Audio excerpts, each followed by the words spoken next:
झारखंड की सियासत छापेमारी के बीच गर्म हो गई है। अब ये आग सीएम की कुर्सी तक पहुंच चुकी है। चुनाव आयोग ने बंद लिफाफे में राज्यपाल को चिट्ठी लिखी है, जिस पर कल राज्यपाल फैसला ले सकते हैं।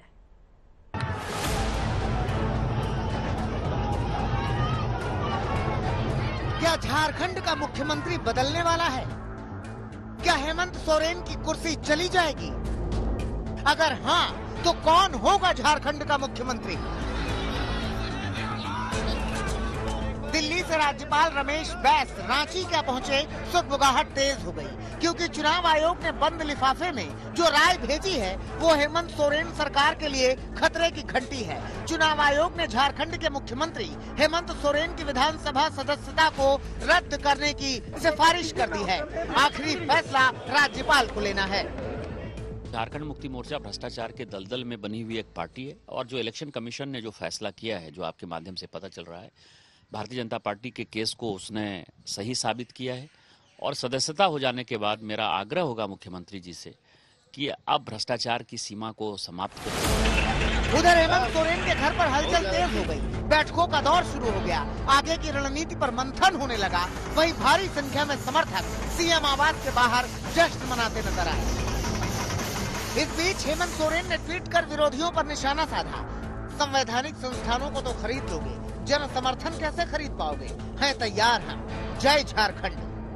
चुनाव आयोग ने झारखंड के उपराज्यपाल रमेश बैस को एक याचिका पर अपनी राय भेजी है। बीजेपी की ओर से दायर इस याचिका में मुख्यमंत्री हेमंत सोरेन को खुद को एक खनन पट्टा जारी करके चुनावी कानून का उल्लंघन करने के लिए एक विधायक के तौर पर अयोग्य घोषित करने की मांग की गई है। चुनाव आयोग ने बंद लिफाफे में अपनी राय राज्यपाल को भेजी है।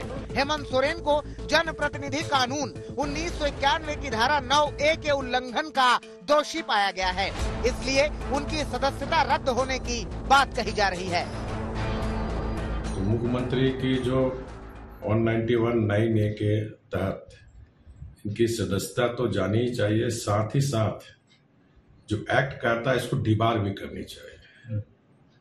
दूसरा, हम लोग ने जो मेमोरेंडम दिया था उसमें 191(9) के तहत इसकी सदस्यता और डिबार, दूसरा पीसी एक्ट।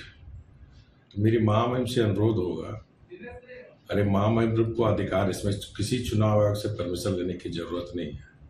महामहिम अविलंब इस पर पीसी एक्ट केस करके माननीय मुख्यमंत्री पर पीसी एक्ट का भी केस लागू नहीं होना है। जब तक रिपोर्ट नहीं होता है, खुलासा नहीं होता है, तब तक कोई भी कहना, कोई भी कुछ कहना गलत होगा। चलो, बुलाया गया है क्या विधायकों की?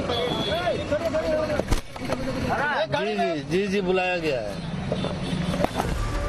इस बीच झारखंड की सरकार में सहयोगी कांग्रेस पार्टी पूरी तरह से हेमंत के बचाव में उतर आई है। कांग्रेस का कहना है कि हेमंत सरकार के खिलाफ वो मामला बनता ही नहीं, जिस आरोप में उनकी सदस्यता रद्द की जा रही है।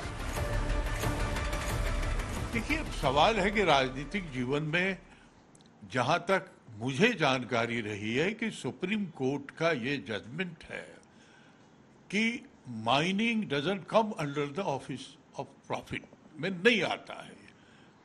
लेकिन अब उस पे इलेक्शन कमीशन ने क्या संज्ञान लिया है और गवर्नर साहब उसको कैसे इंटरप्रेट करते हैं, क्या उस पे कार्रवाई करते हैं, ये लेट्स वेट फॉर दैट। हम लोगों को इंतजार करनी चाहिए। हेमंत सोरेन को रांची जिले के अनगढ़ा ब्लॉक में 0.88 एकड़ जमीन का खनन पट्टा मिला था। दस्तावेजों के मुताबिक 28 मई 2021 को हेमंत सोरेन ने आवेदन दिया और उन्हें 15 जून 2021 को मंजूरी मिल गई थी। इसके बाद 9 सितंबर को पर्यावरण विभाग से मंजूरी मांगी गई, जो 22 सितंबर को मिल गई। 11 फरवरी 2022 को बीजेपी ने राज्यपाल से मिलकर शिकायत की कि ये लाभ के पद का मामला बनता है और सीएम खुद के नाम से खनन पट्टा नहीं ले सकते। इसके बाद हेमंत सोरेन ने 11 फरवरी 2022 को लीज सरेंडर करके खुद को अलग कर लिया। लेकिन ईडी की ताबड़तोड़ छापेमारी जारी है, जहां हेमंत सोरेन के कई करीबी और नेता टारगेट पर हैं। ईडी की छापेमारी पर जारी सियासत अब हेमंत सोरेन की कुर्सी तक पहुंच चुकी है, जिसमें आगे क्या होगा इसका फैसला अब राज्यपाल को करना है। सत्यजीत कुमार, रांची, आज तक।